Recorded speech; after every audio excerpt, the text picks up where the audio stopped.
What's up guys, Bloodshed here. We're going to talk about 10 things you should probably be doing right now in Monster Hunter World.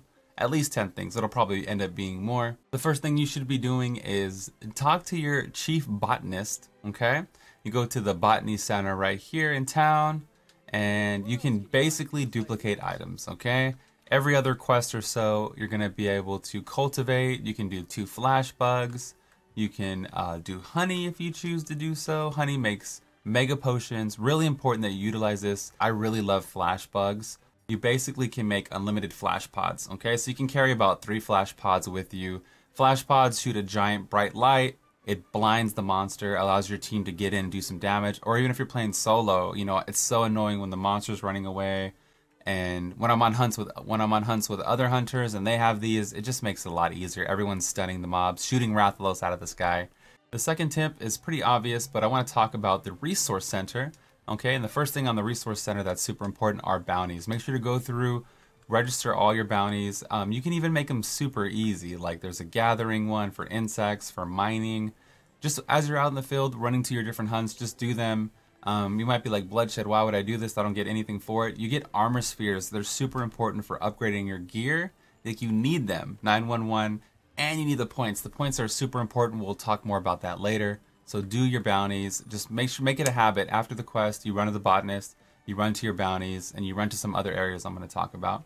Something you're probably not doing is investigations. It's something I don't personally do, okay? And it's something you can go back and make tons of money off of.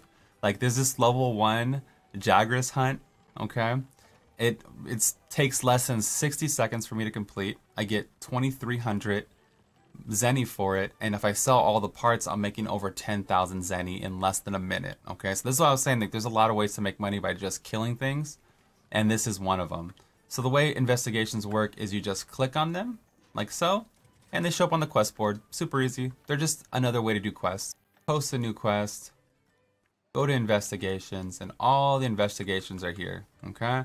And investigations are better than regular repeatable quests because they give you rewards. You can see the icons right here. There's a bronze, silver, and gold right here. I'm a bad artist with the mouse. But yeah, they will give you increased rewards on top of the rewards, okay? And then they get, like right, if I do this quest, I get 7,700 Zenny, plus I get bonus rewards. So investigations are basically like an interesting take on quests, like a double hunt, a triple hunt, things that you would probably do in expedition mode. I really like expedition mode, but having these investigations almost makes it like I would just do investigations instead of just mindlessly explore, because I'll passively earn more income, more rewards by spamming investigations instead. The final thing you want to work on at the resource center is deliveries, okay? So complete deliveries is confusing, but all it is quests that you turn in. Just by turning in a Juratudos scale +1 and a Juratudos fin +1, those are the high rank turn-ins, and I got a mantle for it. So these are basically just things you turn in and you collect rewards. There's an ice-proof mantle I still need to do. There's all kinds of stuff. You get a lot of recipes here for your cooking cats, and you can unlock new camps. Basically, you just turn parts in that you've collected for items. Speaking of points, so these bounties are going to give you tons of points. There's a captain dude over here, and what he does is you can tell him that you want specific items. He sails the 7 seas, or however many seas there are in this world. And you can request materials, consumables, or trade-in items, okay? So whatever you need. I just put materials because I think it's best, I guess. I'm not too sure. But anyway, you can see you can purchase his goods, right, for points. And you can see I have 12,000 points. You have almost infinite points as long as you're doing your bounties, you know, collecting all your stuff, doing what you're doing anyway in the game. You're gonna have near unlimited points. So I just grab all this stuff. You can get things like, I wonder if it shows me, yeah, check items.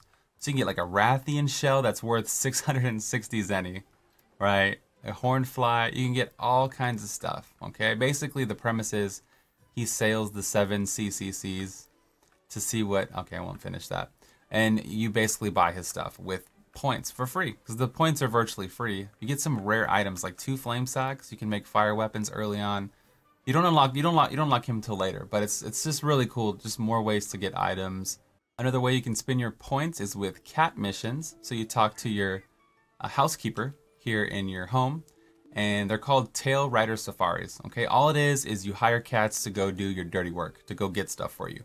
Kind of like the the captain goes out and sails and finds stuff for you. The cats get deployed, and I usually just buy the most expensive one. I haven't ran out of points yet, but if you're cheap or you whatever, you can do that. So this is Scott's Analyzers. They're just cat squads, like a cat team. So you want to send this cat team out to get shit for you. You can send them to wherever you want. You can get a preview of the monsters that they're going to fight. So the bottom one would have mushrooms and mining, so they would bring back those items for you. And then it shows you the monsters that they'll fight, and they'll most likely bring back the parts, especially if you hire the good one, right?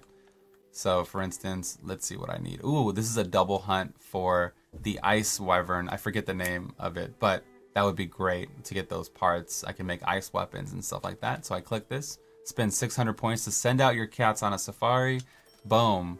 And then basically that's all you do. You hire mercenary cats to go do your dirty work for free points that you get by just doing bounties, doing the things that you normally do in the game. It's really awesome, right? I love having so many systems in place. One thing you're probably not doing is making armor. You're like, oh, Bloodshed, I'm making armor. Are you drunk? No, I'm not drunk, but you're probably not making Palico Armor. Palico Armor, I think, is slept on. Like, I think people don't actually change the Palico Armor, okay? I haven't made any high rank armor for my Palico, and I need to do that, but I made some low rank stuff. And there's some really cool things here, like here's a weapon that puts them to sleep.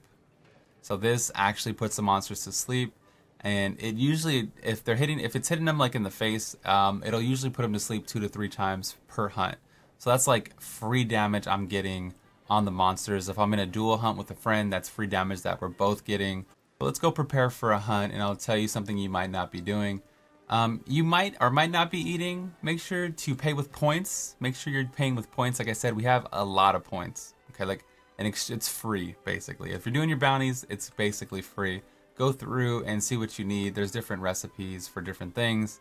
Plan out your hunts. Look up the monster weaknesses. I'll link a IGN wiki for Monster Hunter down below. That's what I use. The game does have a good in-game wiki that you can check out. But I feel like I don't want to run down there. I don't know. I just feel like I have 2 monitors and I just have it up. I click it and I'm done. Thunder is really, really good against almost anything with wings. So that's a good rule of thumb. But definitely get habit of checking things. And if you're going against Diablos, you might need a Screamer pod. Or if you're playing against Rathalos, you might need those flash pods that we were talking about. So yeah, make sure to prepare a little bit for the hunt. You might already know about the auto craft system, what we talked about earlier. You're like, Blood, I got this. Don't worry about it, man. But do you know that I actually only take like half a stack typically of every item? Because by the time I actually get to the monster, I've already grabbed 1 or 2 honeys. I've grabbed 1 or 2 herbs, and I'm actually maxed out almost every time. And that's something that you can get a habit of, is not leaving with capped items. Unless you're going into a super hard fight, and maybe I wouldn't do that. And then just running by, you'll grab them. I mean, like, for instance, this zone right here has herbs.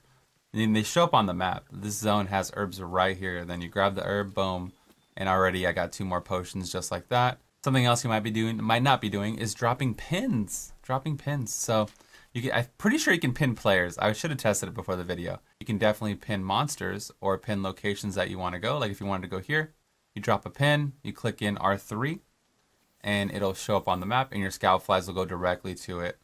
Okay, so here is a monster. Let's go ahead and engage him, little Jagras, and it should show up on the map.